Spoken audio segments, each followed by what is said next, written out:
बिस्मिल्लाहिर्रहमानिर्रहीम। अस्सलाम वालेकुम। मैं हुसैन इकबाल हूँ, आप मेरे यूट्यूब चैनल देख रहे हैं। तो जनाब, ये इस्लामी जमहूरिया पाकिस्तान है और यहाँ आजकल जंगल का कानून है और कानून नाफिज करने वाले इदारे जो है वो ताकतवरों के इशारों पर रक्स करते दिखाई दे रहे हैं, नाचते दिखाई दे रहे हैं।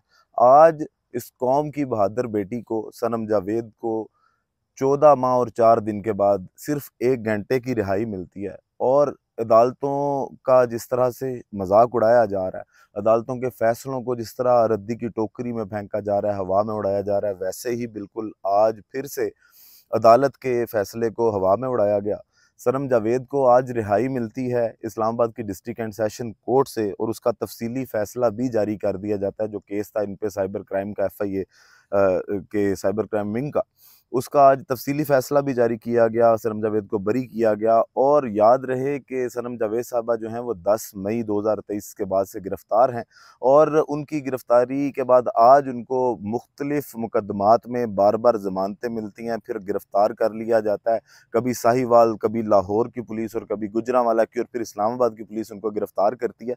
तो ये मामला बड़े अरसे से, वो 14 माह से 1 साल से ज़ायद अरसे से इसको बर्दाश्त कर रही हैं। हालांकि वो एक माँ भी हैं, वो एक बेटी भी हैं, वो एक बीवी भी हैं और उसके बावजूद वो अभी तक इमरान खान के मौक़िफ़ के साथ इस तरह डटी हुई हैं कि जब भी, आज भी अगर देखा जाए उनको, अगर उनके जो विजुअल्स थे, जो उनकी वीडियो सामने आई, तो उसमें एक मुस्कुराहट ही जो सनम जावेद की है वो इस तमाम फस्तायत का जवाब है कि आप जो भी कर लें, जब आप फैसला कर लेते हैं कि अगर डट जाया जाए, जुल्म के खिलाफ डट जाया जाए, जबर के खिलाफ डट जाया जाए, तो फिर कोई बड़ी से बड़ी परेशानी जो है वो परेशानी नहीं लगती। अब मामला क्या है, करंट सिचुएशन क्या है कि रिहाई मिलने के बाद सिर्फ 1 घंटा वो अपनी फैमिली के साथ मिलती हैं। उसके बाद वो अपनी वकला की टीम के साथ और अपनी फैमिली के साथ जब लाहौर के लिए रवाना होती हैं, तो उस वक़्त सनम जावेद को फिर से इस्लामाबाद की पुलिस जो है वो गिरफ़्तार करती है और उनको इस बात का भी पता नहीं होता कि हमने किस मुकदमे में इनको गिरफ़्तार किया। और बाद में बेचैनी, परेशानी, तज़ब्ज़ुब का शिकार इस्लामाबाद की पुलिस जो है वो ये सोचती है कि अब क्या किया जाए, गिरफ्तारी तो कर ली है, खुश तो बड़े घर वालों को करना है, ताकतवरों को खुश करना है, मरियम नवाज़ को खुश करना है, नवाज शरीफ को खुश करना है।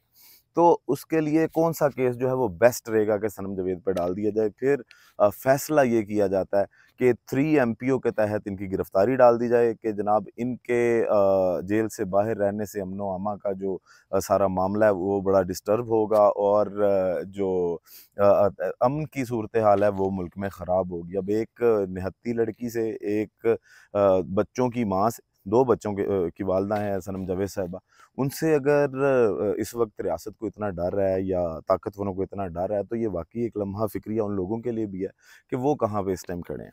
अब मामला क्या था? मामला ये था कि कल गुजरांवाला पुलिस जो है वो उधर से इनको रिहाई मिलती है। जो गुजरांवाला का इनके ऊपर केस था, 9 मई के मुकदमात थे।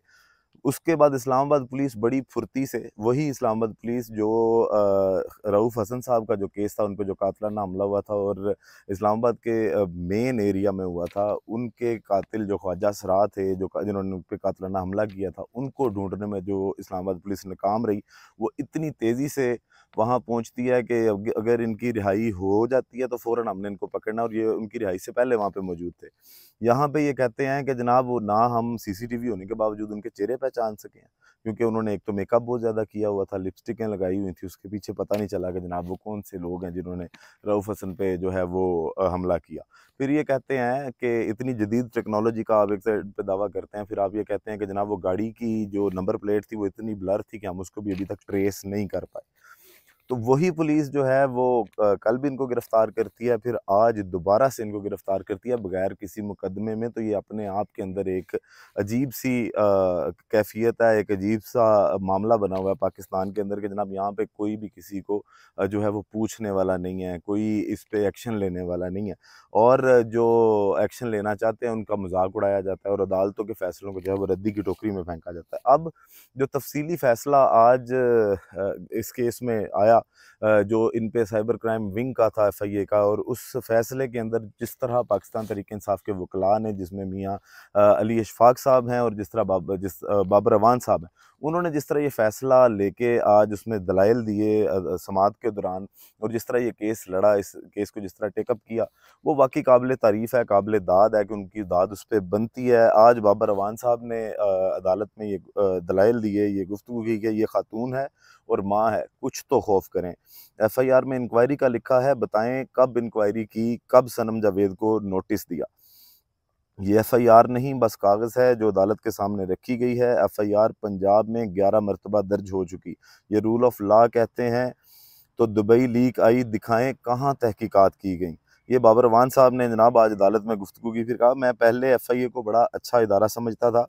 PTI के जो वकील थे बाबर अवान साहब, इन्होंने ये गुफ्तगू की और फिर कहा कि मुकदमे की FIR का मतन पढ़ के सुनाया उन्होंने अदालत के अंदर, और उसमें फिर बाबर अवान साहब ने कहा कि इसमें देखा जाए कि वाक़या कब हुआ और मुकदमा कब हुआ। ये FIR दर्ज होने के बाद इंक्वायरी नहीं कर सकते। रूल्स के मुताबिक FIA ने पहले 3 नोटिस देने थे। ये जनाब उन्होंने बात की, उन्होंने कहा कि जो ट्वीट जिसकी बातें की जाती हैं ना, वो आप ये देखें कि इस FIR में कहाँ लिखा हुआ है कि वो ट्वीट कब किया गया। फिर जो तफसीली फ़ैसला आया, उसमें भी बड़ी अहम बातें इसी ट्वीट के हवाले से की गई हैं कि क्या उन्होंने ट्वीट कब किए और उस ट्वीट की बुनियाद पर क्या उनकी गिरफ्तारी बनती है या उनका रिमांड मज़ीद बनता है या नहीं बनता। फिर जनाब जो अली शफाक साहब एडवोकेट हैं, उन्होंने भी बात की अदालत में, और उन्होंने कहा कि इस FIR में मुतासरा तो मुद्दई ही नहीं है। ईमान मज़ारी का इस हवाले से केस हमारे सामने है। ये कानून की नज़र में इतना लाडला इदारा है कि बगैर किसी इदारे की शिकायत के मुकदमा दर्ज हो जाता है। FIR में किसी इदारे और अवाम का बयान नहीं। उन्होंने FIR में रियासती इदारा लिखा है। कौन सा रियासती इदारा है? इस रियासती इदारे ने कोई शिकायत या दरख्वास्त नहीं दी। बाबर अवान की जानिब से भी इस्लामाबाद हाई कोर्ट के जो 6 जजेस ने ख़त लिखा था, वो जो बैरूनी मुदाखलत थी उसकी बात की गई। वो सारी चीज़ें जो हैं वो वहाँ पे अदालत के सामने इन्होंने बड़ा अच्छा और बड़ा तगड़ा केस लड़ा। फिर अदालत ने जो फ़ैसला किया, उस तफसीली फ़ैसले के मुताबिक अदालत ने भी यही बात की कि एक तो ये कि 10 मई 2023 के बाद सनम जावेद जो हैं वो किसी ट्वीट के ज़िम्मेदार इसलिए नहीं है कि इस्लामाबाद हाई कोर्ट के मुताबिक जो मोबाइल है सनम जावेद का, वो पहले ही तहवील में लिया जा चुका था। तो उसके बाद ये खुद क्योंकि पुलिस की हिरासत में थी, तो ये ट्वीट कैसे कर सकती हैं। फिर उन्होंने दूसरी चीज़ ये कही कि जो फरीक हैं जिन्होंने FIR ये दर्ज करवाई है, उनका ताल्लुक उस इदारे से नहीं है, मतलब फ़ौज पाकिस्तान से नहीं है। तो कैसे जो है वो उनके कहने पे FIR दर्ज हो जाए, क्यों? और अगर कोई इदारा खुद जो है वो डायरेक्टली इसमें इन्वॉल्व है, तो वो खुद सामने क्यों नहीं आया।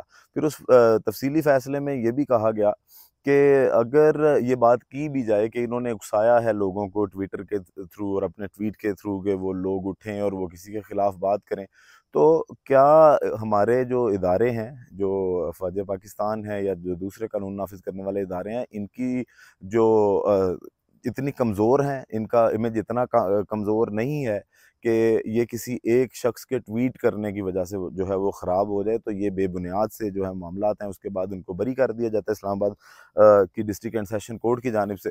फिर वहाँ से बरीयत मिलती है, ये अपनी फैमिली के साथ जो है इनकी मुलाकात होती है, और वहाँ से जब ये रवाना होने लगती हैं तो दोबारा से गिरफ़्तार कर लिया जाता है। अब जो इस पे अगर देखा जाए तो एक तो वजह यही है कि मरीम नवाज़ साहिबा को बड़ा टफ़ टाइम इन्होंने दिया था कि इलेक्शन से पहले भी, और मरीम औरंगज़ेब साहिबा के बारे में भी इन्होंने जिस तरह जो है वो उनको टफ़ टाइम दिया, तो बड़ा उधर से भी प्रेशर है कि इनको जो है वो रिलीज़ ना किया जाए या इनको आज़ादी ना मिले। फिर बड़े घर वालों की जानिब से भी, क्योंकि ये मामला तो सीधा-सीधा बड़े घर वालों के साथ है, इनका अभी मसला पाकिस्तान मुस्लिम लीग नून के साथ नहीं है, बड़ों के साथ है।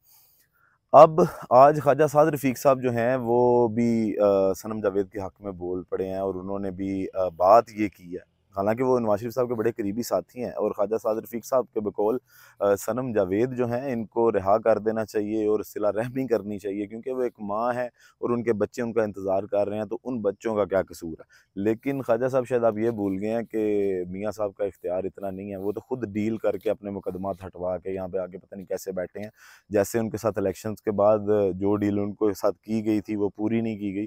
तो आप कैसे मियाँ साहब से ये तवक्को करते हैं कि मियाँ साहब जो है वो इस पे भी एक्शन ले सकते हैं? मियाँ साहब के इख्तियार में कुछ भी नहीं है। क्योंकि वो खुद बेबस हैं, वो खुद डील पे हैं। और किसी भी टाइम पे, क्योंकि ये पाकिस्तान और यहाँ पे सुइयां उलटते पता नहीं चलता, उनको भी इस बात का पता है कि पता नहीं उनकी शामत कब आ जाए, तो वो इस तैयारी में भी है कि मेरी जब शामत आएगी तो मैंने यहाँ से भागना है कैसे। बाकी वीडियो का अख्ताम करते हैं इसी दुआ के साथ कि अल्लाह ताला पाकिस्तान पर अपनी रहमत नाजिल करे। पाकिस्तान जिंदाबाद।